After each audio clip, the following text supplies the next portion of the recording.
જય ગૌ માતા। જામખંભાળિયામાં પડેલી અતિવૃષ્ટિ એટલે કે 36 કલાકમાં 26 ઇંચ વરસાદને લઈ જામખંભાળિયામાં આવેલા નિરાધાર અને વૃદ્ધ બીમાર ગૌવંશની સેવા કરતી ગૌશાળામાં અને રોડ ઉપર પડતા નિરાધાર ગૌવંશને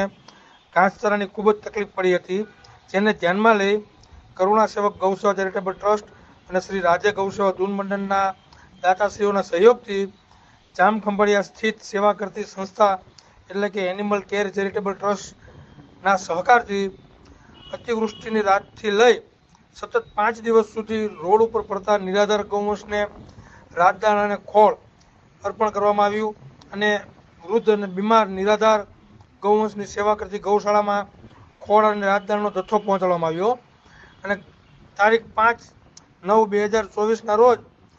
કરુણા સેવક ગૌસેવા ચેરિટેબલ ટ્રસ્ટ અને શ્રી રાજ્ય ગૌસેવા જૂન મંડળના ગૌસેવકોએ જામખંભાળિયાની સેવાકીય મુલાકાત લઈ નિરાધાર રોડ ઉપર પડતા નિરાધાર ગૌવંશને લીલો ઘાસચારો અર્પણ કર્યો। જય ગૌ માતા, જય ગોપાલ।